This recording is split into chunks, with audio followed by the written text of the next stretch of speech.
Hey guys, it's Dami and welcome back, strollers.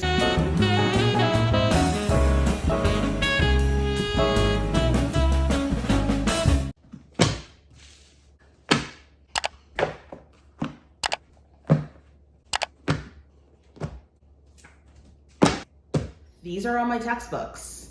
These are not, but these are all my textbooks, and these are the ones that I've read at least once. I haven't brought up the ones that I haven't used yet. This is a lot of material that you're required to learn in nursing school. And not only are you required to learn the material, you're also required to know how to apply the material. And so having really good study habits is really important. So I'm in my third semester out of 4 semesters. I'm in an ABSN program, which is an Accelerated Bachelor's of Science in Nursing. I'm gonna split this up into clinical courses and then into other courses. So when we're talking about like clinical courses, I'm referring to the classes that you're taking that also have clinicals with them. So that's like maternity, that's pediatrics, that's med-surg, that's fundamentals. Some people have a separate mental health course. Duke doesn't. A lot of the things in mental health are already weaved into our other classes. Oh yeah, and community health. Because of COVID and like transitioning back to in-person learning and all that stuff, my past 2 semesters have actually been open notes for those clinical courses. And so while I do still study for my exams and my quizzes and stuff, I probably just have not felt as much pressure just because I know that I have my notes to fall back on. The questions are still not just knowledge-based questions, so you can't always just find the answers in your notes. You still need to know how to apply the material, and that's why I still study beforehand. This semester, I have the weekend off, and I also have most Fridays and Mondays off. And so something I've learned last semester is that it's really helpful to assign specific days to specific classes to study that material. You need to study really every day, and that can get really overwhelming. And so I choose specific days to assign to specific courses. For my clinical classes, these are the main ways I study. So I use flashcards, I use my ATI review modules, so these books. Some other nursing schools have like HESI, but my school uses ATI, and so we got all these books for free. And so they're really good because they condense down information, and then they also have application exercises in them.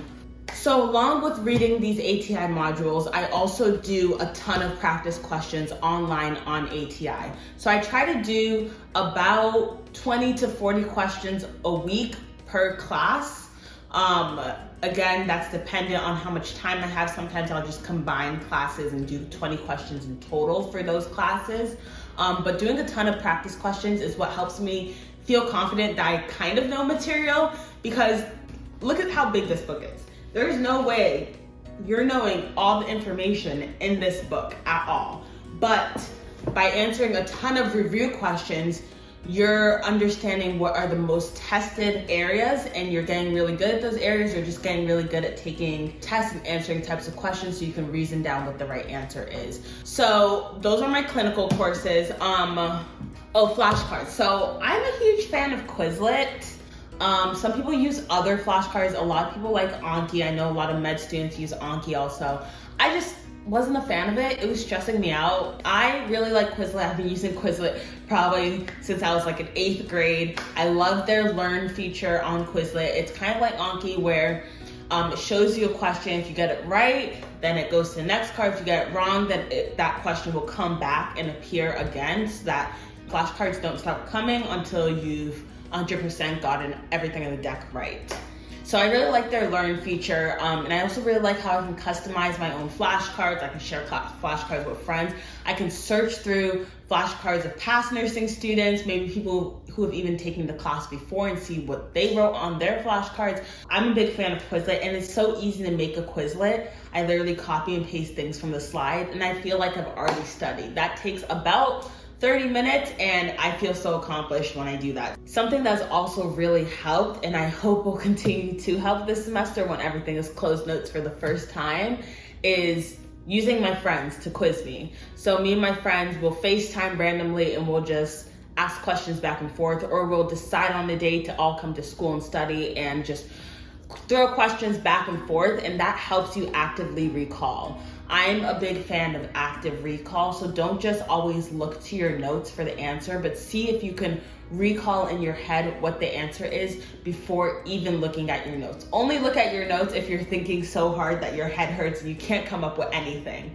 And just training your brain to think in the process of you not feeling like you have the information actually helps you reason out information when you're in the presence of a test question that you may not know the answer to at all. Something else that I do are review sheets. So I do review sheets if I'm just really not getting the material, it's not sticking, and I really need to know it. I get frustrated and I'm like, fine, I'll write things down and I make a review sheet. This is a more complicated one, but this is for hypertensive disorders in pregnancy. And as you can see, I've just outlined it the way that it makes sense to me, and I've starred some things, I've drawn arrows, and just having it all together in a place where I can just flip and look and have all the information on one sheet of paper is really helpful. So I try to fit everything on one page, and that really forces me to condense the information down to information that I don't know and will fit on the page. You can't write down everything. You need to write down the most important things and what you need to focus on and what you don't know. And so I try to fit that all on one page, and those are my review sheets. I also have an iPad that I used to take notes on, but I found out that I wasn't really a fan of it. Also, it briefly broke. But sometimes I really just want to write something down on Notability and make it look really nice, use different colors because I don't have different colored pencils or whatever. And so I will write down review sheets on my iPad. So I will put one on the screen of how it looks like, but this is an example of a review sheet that I made. Next bit, I'm going to be talking about pathophysiology and pharmacology. So pharmacology, straight and easy, you just need to memorize it. And people really like acronyms. I'm not a huge fan of acronyms because then you gotta remember all the acronyms, and the acronyms are super random. So I don't really use acronyms. The biggest way I've found that knowing medications gets better is understanding the suffixes of medications, so their endings. A lot of medications end with the same thing. So for example, everybody knows, well maybe you don't know, but most people know that beta blockers end in OLOL.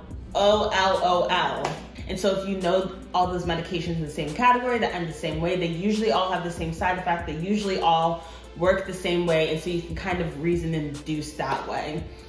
Something else that I really liked for pharmacology is just random word associations, finding what works for you. So again, this handy dandy notebook that I have, I write everything down in it. I sometimes just write like quick little paragraphs, not paragraphs, sentences for medications that I can't remember. Like, okay, the difference between calcium chloride and calcium gluconate. I remember that calcium chloride is more harsh to the vasculature because chloride is in pool water, and pool water you want to take like one of those showers after because chlorine is just not good for your skin, so it's harsh. So that's how I remember the difference. And calcium gluconate, I just remember is opposite. It's a lot gentler.